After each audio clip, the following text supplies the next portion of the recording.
Good morning बच्चों। आज राजनीति विज्ञान की क्लास में हमारा जो शीर्षक रहेगा वो है प्रधानमंत्री। हम जो आपकी किताब है उसकी जो यूनिट है उस यूनिट के केंद्रीय शासन के अंतर्गत हमने अभी तक पहले राष्ट्रपति के बारे में हम पढ़ चुके हैं। और राष्ट्रपति के बाद जो भारत का जो दूसरा महत्वपूर्ण पद आता है वो होता है प्रधानमंत्री। आज हम भारत के प्रधानमंत्री के बारे में पढ़ेंगे कि प्रधानमंत्री किस तरह से नियुक्त होता है, किस तरह से प्रधानमंत्री कार्य करता है, क्या उसकी कार्य शक्तियाँ रहती है और भारतीय शासन में प्रधानमंत्री की क्या महत्वपूर्ण भूमिका रहती है। इन सब बातों का अध्ययन आज हम की क्लास में करेंगे। बच्चों, हम जानते हैं कि भारत में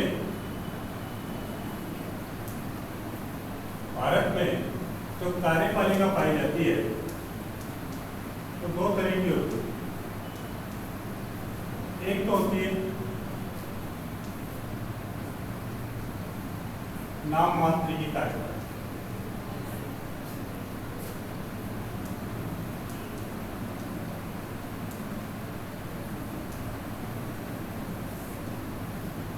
और दूसरी होती है वास्तविक कार्यपालिका।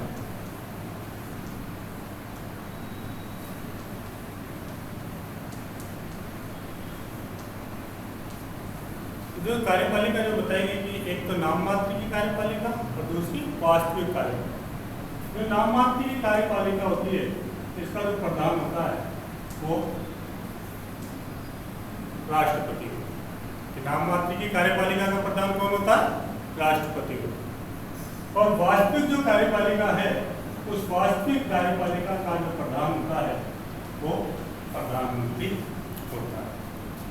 कि दो तरह की कार्यपालिका हो गई, नाम मात्र की कार्यपालिका और वास्तविक कार्यपालिका। नाम मात्र की कार्यपालिका का प्रधान राष्ट्रपति और वास्तविक कार्यपालिका का प्रधान प्रधानमंत्री होता है। हमारे देश में जो सबसे महत्वपूर्ण संस्था है वो प्रधानमंत्री को माने। राष्ट्रपति के बारे में हम आपको पहले की क्लास में पढ़ा चुके हैं कि किस तरह से राष्ट्रपति की शक्तियाँ होती है और उन शक्तियों का वास्तविक प्रयोग किस तरह से राष्ट्रपति के द्वारा जो किया जाता है वो वास्तव में प्रधानमंत्री और उसकी मंत्रिपरिषद की सलाह से किया जाता है। यानी वास्तविक प्रधान की जो सबसे महत्वपूर्ण संस्था जो वास्तविक कार्यपालिका का जो प्रधान होता है प्रधानमंत्री वो, यानी भारत की सबसे महत्वपूर्ण संस्थाओं में से एक होता है प्रधानमंत्री संस्था होती है।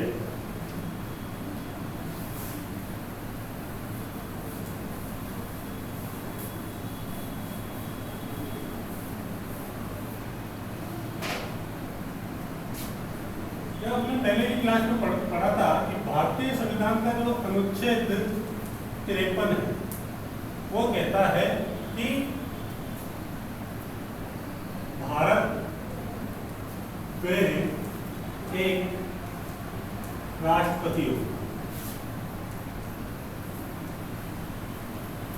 अनुच्छेद 53 क्या कहता है? ये अनुच्छेद 53 कहता है भारत में एक राष्ट्रपति होगा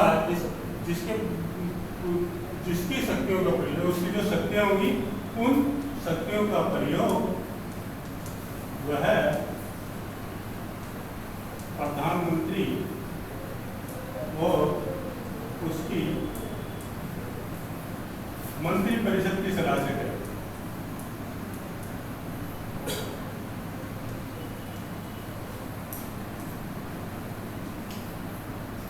प्रधानमंत्री और उसकी मंत्रिपरिषद की सलाह से करेगा कि यानी राष्ट्रपति अपनी जो शक्तियों का प्रयोग करेगा वो अपने अधीनस्थ अधिकारियों के द्वारा, जो भी उसके अधीनस्थ अधिकारी हैं उन अधीनस्थ अधिकारियों के माध्यम से। ये अनुच्छेद तो 53 है कि राष्ट्रपति अपनी शक्तियों का प्रयोग अपने अधीनस्थ अधिकारियों के माध्यम से करेगा या वो स्वयं करेगा। अब अधीनस्थ अधिकारी को अपन बात करते हैं प्रधानमंत्री और उसकी मंत्री परिषद। यहाँ पे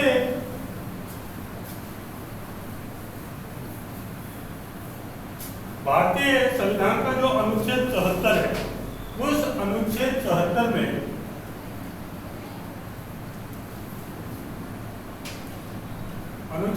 में है कि राष्ट्रपति को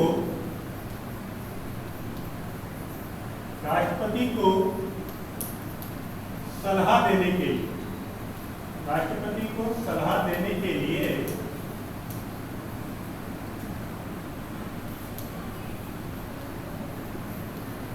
एक मंत्री परिषद होगी। एक क्या होगी? मंत्री परिषद होगी, जिसका प्रधान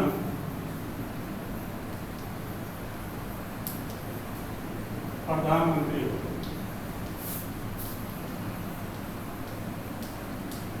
यानी राष्ट्रपति को उसके कार्यों में सलाह देने के लिए एक मंत्री परिषद होगी, और उस मंत्री परिषद का प्रधान कौन होगा?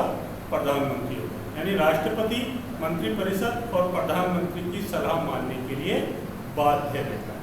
यानी राष्ट्रपति को जो भी हमने पिछले उसमें राष्ट्रपति की शक्तियां पढ़ी थी, उन सारी शक्तियों का प्रयोग राष्ट्रपति मंत्री परिषद और प्रधानमंत्री की सलाह के अनुसार ही कार्य करेगा। यानी राष्ट्रपति प्रधानमंत्री और उसकी मंत्री परिषद की सलाह को मानने के लिए बाध्य है। इसलिए हमने पहले भी आपको ये कहा था कि इसका जो वास्तविक प्रधान होता है, भारत में शासन का जो वास्तविक प्रधान होता है, वो वास्तविक प्रधान प्रधानमंत्री होता है। ये जो भारत में जो शासन व्यवस्था है, तो भारत की जो शासन व्यवस्था है,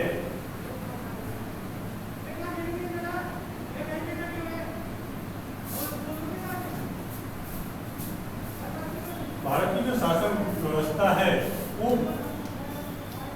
ब्रिटिश मॉडल पर आधारित है। जो भारत की जो शासन व्यवस्था है, ये ब्रिटिश मॉडल पर आधारित है, और उस ब्रिटिश मॉडल पर आधारित व्यवस्था के कारण इसको जो कार्यपालिका शक्तियां हैं, जितनी भी कार्यपालिका शक्तियां हैं, कार्यपालिका शक्तियों का प्रयोग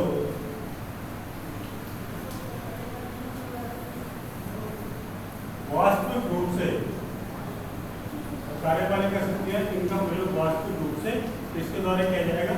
प्रधानमंत्री और उसकी मंत्री परिषद द्वारा।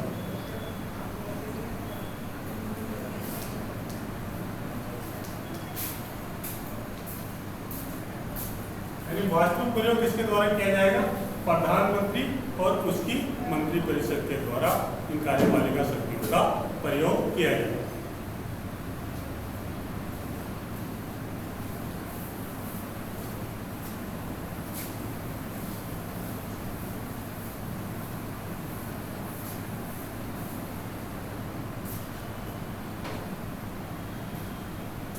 बच्चों, अगर भारत के प्रधानमंत्री के संबंध में कुछ करते हैं थोड़े से, कि भारत के प्रथम प्रधानमंत्री तो बताएंगे कौन थे? तो पंडित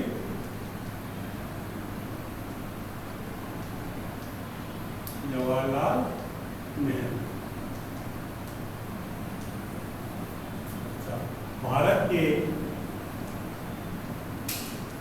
वर्तमान प्रधानमंत्री कौन है?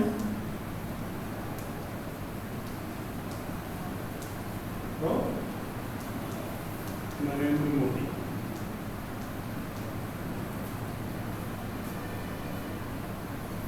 भारत की प्रथम महिला प्रधानमंत्री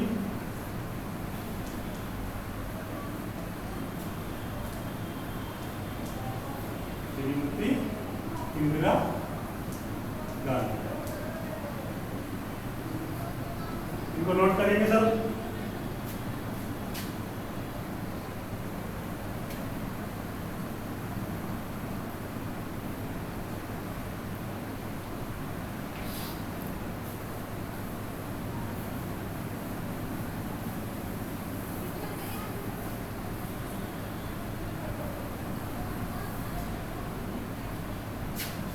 से जो प्रधानमंत्री का जो पद है वो काफी हद तक डिपेंड करता है उस व्यक्ति के व्यक्तित्व पर, व्यक्ति के व्यक्तित्व पर। तो प्रधानमंत्री का पद है वो डिपेंड करता है उस व्यक्ति के व्यक्तित्व पर। दूसरा डिपेंड करता है लोकसभा में उसके दल की स्थिति। ये दो चीजें बहुत महत्वपूर्ण रखती है कि जो प्रधानमंत्री का पद है अगर शक्तिशाली बनता है तो कैसे बनता है, ये डिपेंड करता है उस व्यक्ति के व्यक्तित्व, उसकी प्रतिष्ठा पर और लोकसभा में उसके दल की स्थिति पर। अगर लोकसभा में उसके दल को बहुमत प्राप्त है, लोकसभा में अगर उसके दल को बहुमत प्राप्त है तो निश्चित रूप से वो व्यक्ति एक अच्छा प्रधानमंत्री, एक शक्तिशाली प्रधानमंत्री के रूप में उभर कर आएगा।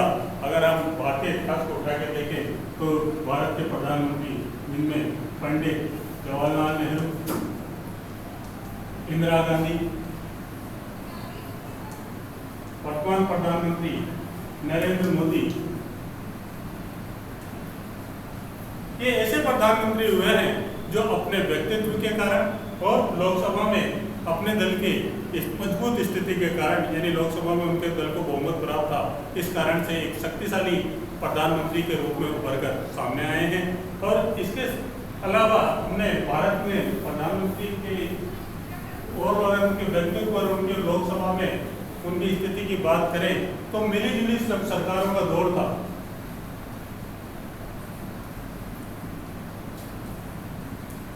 मिली जुली सरकारों के दौर में जब किसी भी दल को लोकसभा में स्पष्ट बहुमत प्राप्त नहीं था कि गठबंधन की सरकारें बनी हुई थी, तो उस दौर में एच.डी. देवेगौड़ा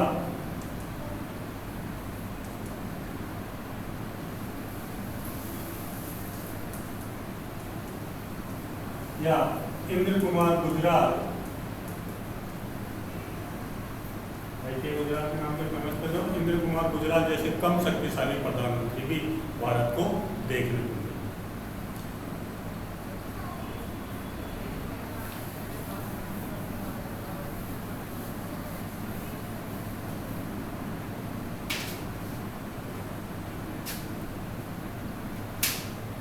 अब अच्छे बात करते हैं योग्यता कि कौन व्यक्ति प्रधानमंत्री बनता है। तो प्रधानमंत्री की योग्यता की अलग से संविधान में ऐसे कोई योग्यता वर्णित है नहीं कि ये प्रधानमंत्री पद के लिए योग्यता चाहिए, लेकिन एक जो सबसे जो महत्वपूर्ण जो बात है कि वो संसद का सदस्य होना।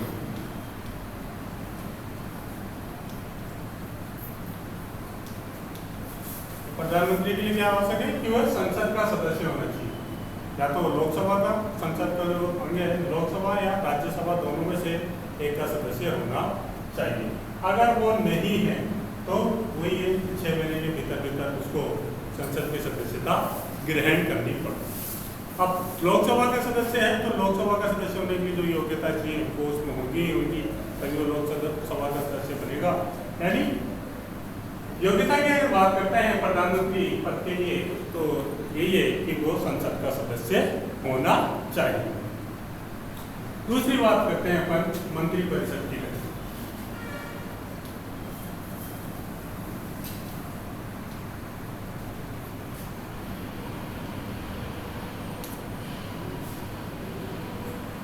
उसके बाद मंत्रिपरिषद बनाई जाती है प्रधानमंत्री के द्वारा। मंत्रिपरिषद बनाने के लिए क्या संविधान का प्रावधान है? तो संविधान के लिए इसका प्रावधान है कि लोकसभा की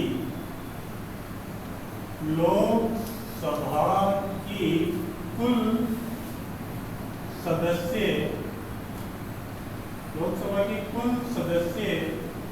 संख्या का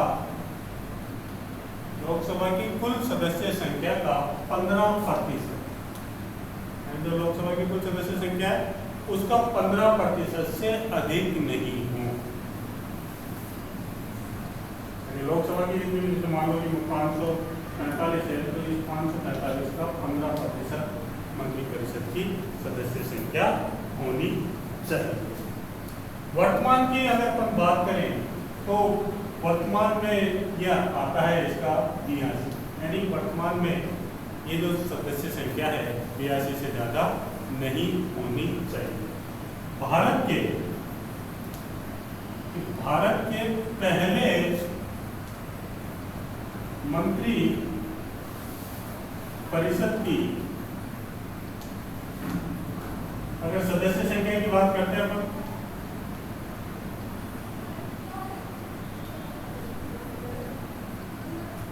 वो प्रधानमंत्री सहित 36।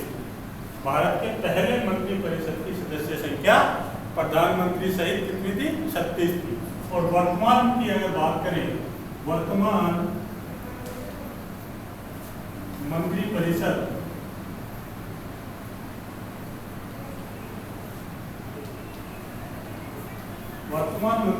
की अगर सदस्य संख्या की बात करें तो वो है 78।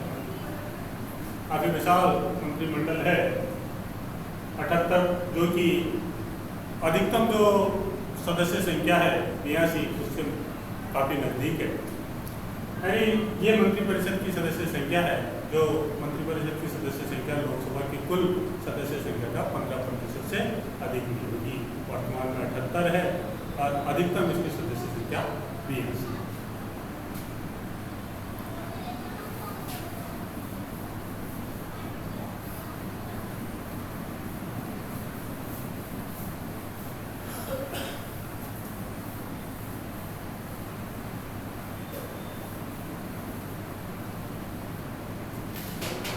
अब बात करते हैं अपन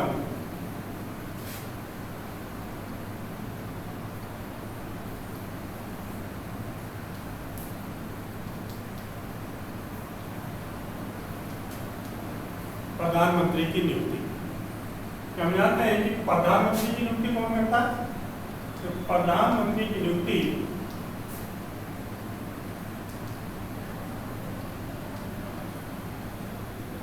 राष्ट्रपति करता है। प्रधानमंत्री की नियुक्ति राष्ट्रपति करता है। अब राष्ट्रपति किस व्यक्ति की नियुक्ति करेगा? ये राष्ट्रपति की मनमर्जी की बात नहीं कि राष्ट्रपति हर किसी व्यक्ति को चाहे जिसको प्रधानमंत्री पद पर नियुक्त करे। तो प्रधानमंत्री की जो नियुक्ति करेगा राष्ट्रपति, उसके लिए उसके पास भी कुछ बाध्यताएं हैं कि पहली कि राष्ट्रपति उसी व्यक्ति को प्रधानमंत्री नियुक्त करेगा जो व्यक्ति लोकसभा में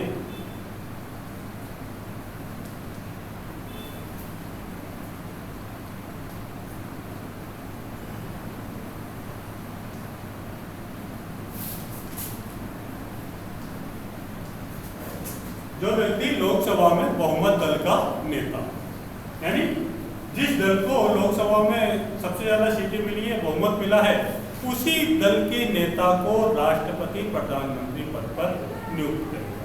जैसे वर्तमान में 545 लोकसभा की सदस्य संख्या है, तो इसका बहुमत आता है 272। 272 सीटें कम से कम जिस दल को मिलेगी, उस दल के नेता को राष्ट्रपति प्रधानमंत्री पद पर नियुक्त करता है। कई बार क्या होता है कि ये स्थिति यानी बहुमत किसी भी दल को स्पष्ट रूप से नहीं मिल पाता, तब यहाँ राष्ट्रपति की स्वविवेक की शक्तियाँ काम करती है कि राष्ट्रपति किस व्यक्ति को सरकार बनाने के लिए आमंत्रित करता है। जनरली जो परंपरा इसमें चली जा रही है वो परंपरा यह है कि सबसे अधिक सीटें प्राप्त करने वाले, सबसे अधिक सीटें प्राप्त करने वाले दल के, सबसे अधिक सीटें प्राप्त करने वाले दल के नेता को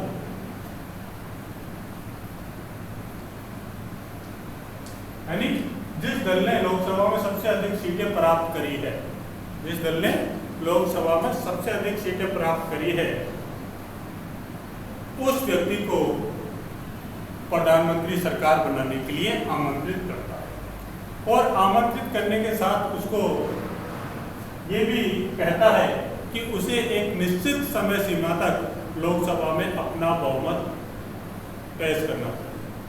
यानी अगर कम सीटें हैं तो सरकार बनाने के बाद एक उसकी समय सीमा निश्चित कर दी जाएगी, 10 दिन, 20 दिन, 1 महीने, और उस समय सीमा के अंदर उसको विभिन्न दूसरे दलों का समर्थन हासिल करने के बारे में, दूसरे दलों का जो समर्थन प्राप्त करके अपना बहुमत सिद्ध करना पड़ेगा, अपना बहुमत प्राप्त करना पड़ेगा, तब वो व्यक्ति प्रधानमंत्री माना जाए।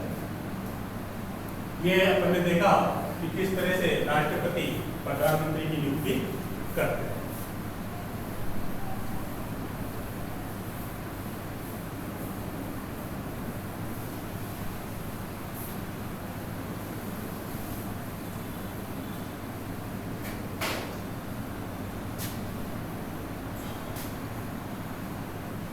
एक चीज और इसमें आती है, राष्ट्रपति द्वारा विभागों का आवंटन भी हो, यानी प्रधानमंत्री की नियुक्ति कर दी, राष्ट्रपति द्वारा प्रधानमंत्री की नियुक्ति हो गई, और प्रधानमंत्री की नियुक्ति करने के बाद वो अन्य मंत्रियों की भी नियुक्ति करता है और उनके बीच विभागों का आवंटन करता है। अब ये कार्य जो विभागों का आवंटन करता है या अन्य मंत्रियों की नियुक्ति करता है, ये कार्य राष्ट्रपति प्रधानमंत्री की सलाह से करता है। अब ये प्रधानमंत्री के ऊपर निर्भर करता है कि वो किस व्यक्ति को कौन सा विभाग दे, कौन सा मंत्री बनाए। इसके लिए जनरली प्रधानमंत्री के पास कुछ ऑप्शंस रहता है, कुछ परंपराएं भी चली आ रही है कि एक तो उसके दल का जो वरिष्ठता क्रम के आधार पर कि वरिष्ठ व्यक्तियों को, दल के जो वरिष्ठ व्यक्तियों को वो अपने मंत्रिपरिषद में शामिल करता है। दूसरा, वो प्रधानमंत्री इस चीज़ का भी ध्यान रखता है कि मंत्रिपरिषद में सभी क्षेत्र विशेष के या जो जातिगत आधार पर कि सभी को सबका नेतृत्व इसमें मिल जाए, सबको नेतृत्व प्राप्त हो जाए, कि इस आधार पर भी प्रधानमंत्री अपना कार्य निश्चित करता है कि किस तरह से प्रधानमंत्री किस किस व्यक्ति को और कौन कौन सा विभाग आवंटित करेगा।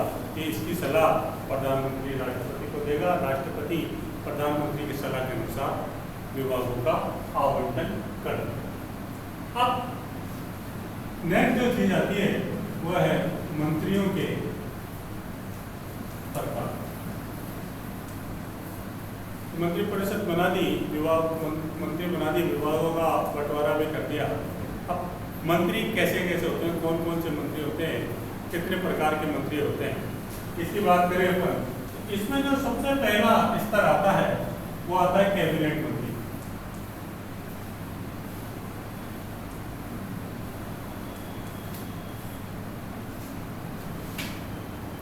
पहले स्तर के कौन से मंत्री होते हैं? कैबिनेट मंत्री।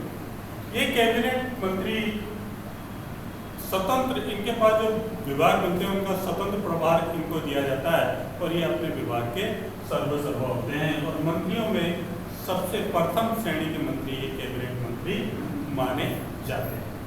इसमें जनरली अपन उदाहरण की बात करें, जैसे गृह मंत्रालय है या रक्षा मंत्रालय है, ये जो महत्वपूर्ण विभाग है, ऐसे महत्वपूर्ण विभागों का जो स्वतंत्र प्रभार है इन मंत्रियों को सौंपा। दूसरे स्तर के जो मंत्री होते हैं वो होते हैं राज्य मंत्री। ये जो राज्य मंत्री होते हैं इनको कैबिनेट मंत्री से नीचे के स्तर के मंत्री होते हैं। जनरली इनका कार्य कैबिनेट मंत्रियों की हेल्प करना होता है, उनके कार्य में उनकी सहायता देना होता है, या कई बार तो उनको स्वतंत्र प्रभार दे दिया जाता है किसी किसी व्यक्ति को, कई बार तो उनको स्वतंत्र प्रभार मिल जाता है, लेकिन अधिकतर मामलों में ये इन्हीं मंत्रियों की हेल्प का कार्य करते हैं, इनके कार्यों में हाथ बटाते हैं। ये जो राज्य मंत्री होते हैं, ये कैबिनेट मंत्री की जो कैबिनेट की बैठक होती है उसमें भाग नहीं ले सकते। तीसरे स्तर के जो मंत्री होते हैं वो होते हैं उप मंत्री।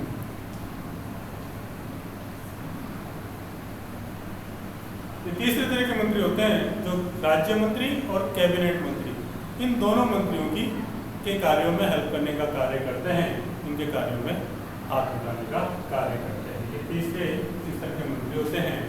आजकल एक और परंपरा चली आ रही है जिसका हालांकि संविधान में तो उल्लेख नहीं है, लेकिन एक और पद आजकल इसमें माना जाता है, वो है संसदीय सचिव।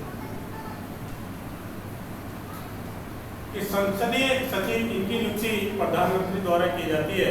प्रधानमंत्री ही इनको कार्य देते हैं, प्रधानमंत्री ही इनको शपथ दिलाते हैं और इनका कार्य इन तीनों उपमंत्री, राज्य मंत्री और कैबिनेट मंत्री, इन तीनों प्रकार के मंत्रियों के हेल्प करना होता है उनके कार्यों में कि उनके कार्यों में किस तरह की हेल्प करें, कोई उनको जरूरत पड़े तो उनकी हेल्प करने के लिए उपस्थित रहते। ये थे मंत्रियों के प्रकार।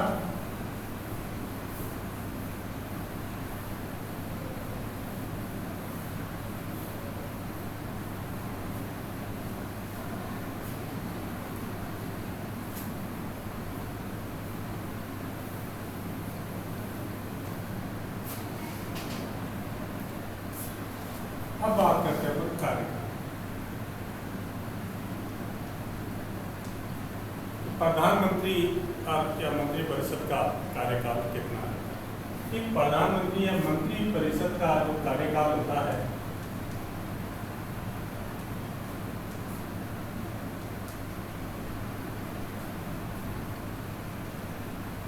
राष्ट्रपति के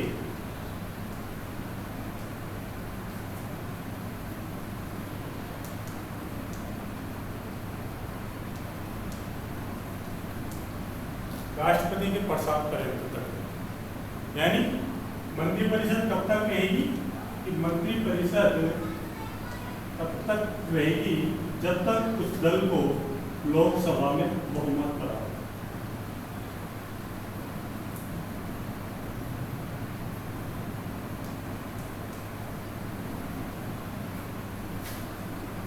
अगर जो भी मंत्री परिषद जो दल है, सत्तारूढ़ दल है, उसको लोकसभा में जब तक बहुमत प्राप्त है तब तक मंत्री परिषद रहेगी, ठीक है। और मंत्री परिषद के साथ प्रधानमंत्री भी रहेगा। अगर लोकसभा में उन्होंने अपना बहुमत खो दिया तो प्रधानमंत्री और मंत्री परिषद, प्रधानमंत्री को त्याग पत्र देना पड़ेगा तो प्रधानमंत्री परिषद का पद अपने मंत्री परिषद का त्याग पत्र अपना भी माना जाएगा। यानी हम कह सकते हैं कि राष्ट्रपति के प्रसाद पर्यंत तक, यानी जब तक राष्ट्रपति चाहे तब तक, या यूँ कहें कि उस दल की लोकसभा में स्थिति के आधार तक इनका कार्यकाल रहता है।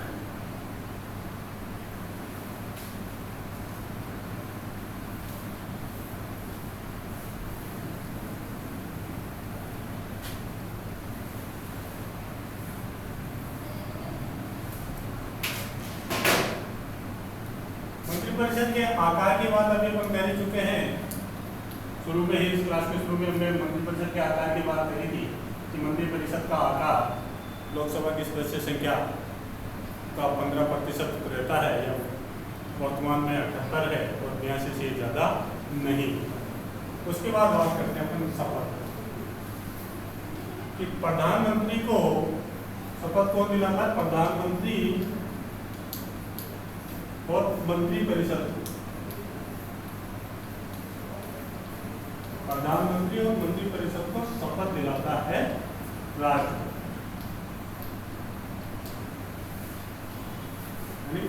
प्रधानमंत्री और मंत्री परिषद को शपथ दिलाने का कार्य करता है राष्ट्रपति। यानी अब शपथ कहीं दिलाता है कि दो तरह की शपथ दिलाता है।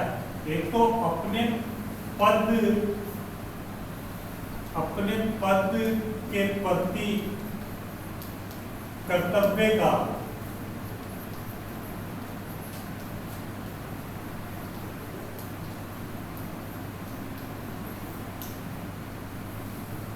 ईमानदारी से पालन, जो भी उसके पद के प्रति कर्तव्य हैं उन पद के प्रति कर्तव्यों का वो ईमानदारी से पालन करे। और दूसरा गोपनीयता। देखो प्रधानमंत्री या मंत्री परिषद जैसे जो पद होते हैं काफ़ी महत्वपूर्ण पद होते हैं और उन पद से संबंधित जानकारियों को गोपनीय रखना जरूर होता है। इसलिए प्रधानमंत्री और उसके मंत्रिपरिषद को इस बात की शपथ दिलाई जाती है कि वो पद पर रहते हुए और पद छोड़ने के बाद भी कभी भी इन जानकारियों, इनकी गोपनीयता को भंग नहीं करेंगे। इनके संबंधी जो भी जानकारी है वो अपने पास तक ही रखेंगे, क्योंकि ऐसा राष्ट्र की सुरक्षा और देश की एकता और अखंडता को ध्यान में रखकर करना जरूरी है।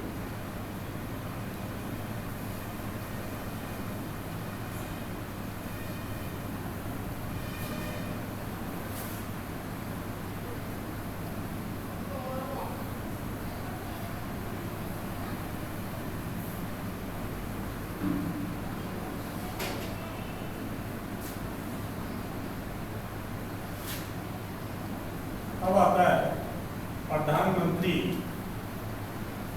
की भूमिका एवं उत्तरदायित्व।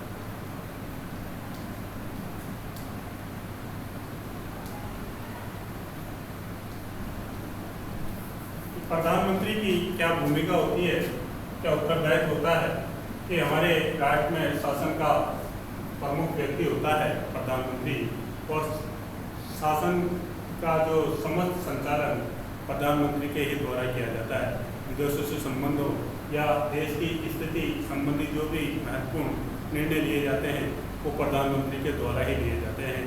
जैसा कि क्लास में भी पहले भी बताया गया था कि प्रधानमंत्री देश का वास्तविक प्रधान और उसके द्वारा जो भी निर्णय लिए जाते हैं उन निर्णयों को राष्ट्रपति मानने के लिए बाध्य रहता है। कि राष्ट्रपति वाली जब क्लास में हमने आपको पढ़ाया था कि राष्ट्रपति के भारत में जो भी प्रधानमंत्री जो भी कार्य करता है वो राष्ट्रपति के नाम से करता है, यानी यहाँ पे प्रधानमंत्री के स्वयं के निर्णय रहते हैं और सलाह के रूप में वो राष्ट्रपति को उनको सौंपता है और उन सलाह को मानना राष्ट्रपति की लिए बाध्यता है। यानी सारा उत्तरदायित्व, सारी भूमिका देश के प्रशासन में प्रधानमंत्री की रहती है।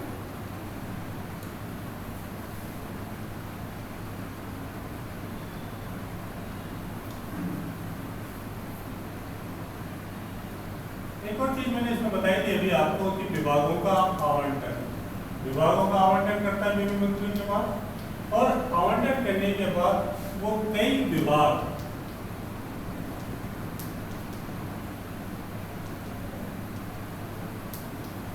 विभागों का आवंटन कर दिया, तो विभागों का आवंटन करने के बाद ये कई विभाग अपने पास कर लेता है, कुछ पोर्टफोलियो रखता है अपने पास कि उन विभागों को वो किसी को नहीं सौंपता। कुछ महत्वपूर्ण विभाग उसको लगते हैं कि ये ज़्यादा महत्व के हैं, तो हो सकता है कि वो उन विभागों को किसी अन्य व्यक्ति को उसकी जिम्मेदारी नहीं सौंपे और उन विभागों को स्वयं की देखरेख में ही उनका कार्य करता है।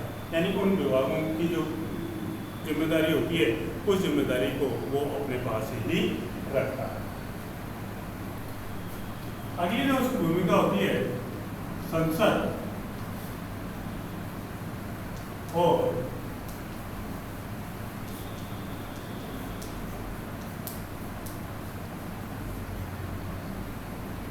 संसद और कैबिनेट के मध्य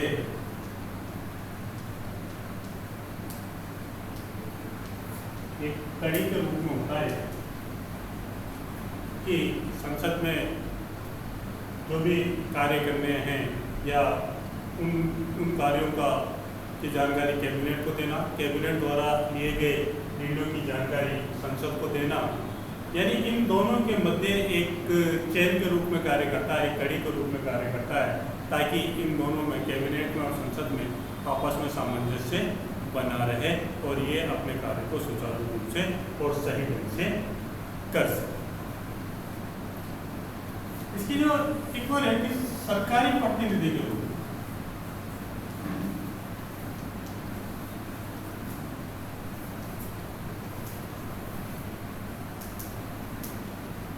सरकारी प्रतिनिधि के रूप में भी ये कार्य करता है। ये जो भी भारत की जो भी बैठकें होंगी, उच्च स्तरीय बैठक होगी, अन्य देशों के साथ कुछ संधि समझौते जो भी किए जाएंगे, उन सब में महत्वपूर्ण भूमिका इसी की होती है। भारत सरकार की तरफ से भारत के प्रतिनिधि के रूप में ये कार्य करता है। किसी दूसरे देश के साथ संधि करनी है, समझौते करने हैं, क्या स्वयं ही कुछ निर्णय लेने हैं, सरकार के द्वारा कुछ निर्णय लेने हैं, तो उन सब निर्णयों को लेने का कार्य एक सरकारी प्रतिनिधि की हैसियत से प्रधानमंत्री के द्वारा किए जाते हैं। यानी इस दिशा में हम कह सकते हैं कि प्रधानमंत्री की जो भूमिका काफ़ी महत्वपूर्ण हो जाती है कि किस तरह से प्रधानमंत्री अपने निर्णयों के प्रति यानी अपने निर्णय से लोगों को अवगत कराता है और किस तरह से वो अपने निर्णय लेने में सक्षम होता है। कि विभिन्न अवसर होते हैं, उन विभिन्न अवसरों पर चाहे 15 अगस्त हो, चाहे 26 जनवरी या अन्य अवसरों पर रेडियो या टीवी के माध्यम से जो प्रधानमंत्री देश को भी संबोधित करता है, कुछ आपदा का स्तर आ जाए या अन्य किसी अवसर पर तो प्रधानमंत्री को लगता है कि देश की जनता से रूबरू होना चाहिए, तो वो इस कार्य के लिए रेडियो टीवी के माध्यम से जनता से बात भी करता है, अपने विचारों को उनके साथ प्रकट करता है। अब बात करते हैं शॉर्ट रूप में कि प्रधानमंत्री की शक्तियों की, क्या प्रधानमंत्री की शक्तियाँ होती है।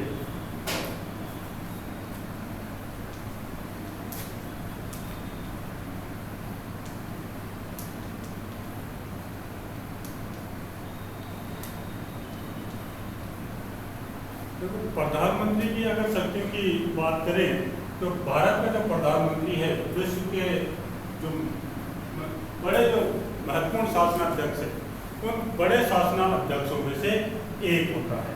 जो भारत का प्रधानमंत्री विश्व के महत्वपूर्ण शासनाध्यक्षों में से एक होता है। प्रधानमंत्री जो होता है वो प्रधानमंत्री सरकार का वास्तविक अध्यक्ष होता है, सरकार का वास्तविक अध्यक्ष होता है। यानी जो भारत का प्रधानमंत्री है वो विश्व के शक्तिशाली शासनाध्यक्षों में से एक है और सरकार का ये वास्तविक अध्यक्ष होता है। भारत का प्रधानमंत्री की मंत्रियों की नियुक्ति हो, विभागों का आवंटन हो कि किस मंत्री की नियुक्ति करनी है, किस मंत्री को कौन सा विभाग देना है, किस मंत्री से इस्तीफा लेना है, उसका इस्तीफा नामंजूर करना है या मंजूर करना है या उसका विभाग चेंज करना है, इन सब बातों की सलाह प्रधानमंत्री ही राष्ट्रपति को देता है और राष्ट्रपति उसकी सलाह के अनुसार कार्य करता है और उसके कहे अनुसार वो कार्य करता है कि किस मंत्री को नियुक्ति करनी है, किसको पद से हटाना है, किसके विभागों को परिवर्तन करना है। ये सब कार्य सरकार के वास्तविक अध्यक्ष के रूप में प्रधानमंत्री ही करता है। जो प्रधानमंत्री होता है उसकी एक और शक्ति होती है, प्रधानमंत्री मंत्रिमंडल की बैठकों की अध्यक्षता करता है।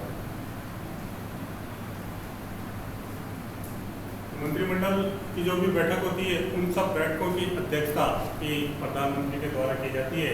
उसमें जो निर्णय लिए जाते हैं वो प्रधानमंत्री की सहमति से लिए जाते हैं और उसकी जो भी उन बैठकों का जो भी संचालन है वो संचालन प्रधानमंत्री के निर्देशन में ही किया जाता है।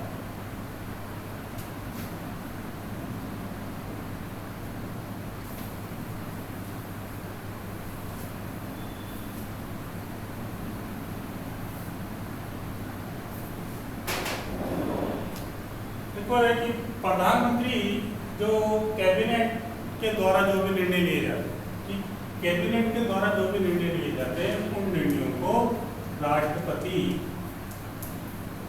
से अवगत कराने का, यानी कैबिनेट में जो भी निर्णय लिए गए उन निर्णयों को राष्ट्रपति से अवगत कराने का कार्य भी प्रधानमंत्री के द्वारा किया जाता है। प्रधानमंत्री के इस रूप में देखें कि प्रधानमंत्री एक राष्ट्रपति और कैबिनेट के बीच, जनता और कैबिनेट के बीच, मंत्रिमंडल के बीच एक वाहक का कार्य करता है और भारत के शासन का दामोदर प्रधानमंत्री के ऊपर ही डिपेंड करता है। आज की क्लास में हमने प्रधानमंत्री की कुछ शक्तियों के बारे में पढ़ा। विस्तृत रूप से अगली क्लास में प्रधानमंत्री की शक्तियों के बारे में और चर्चा करेंगे। धन्यवाद।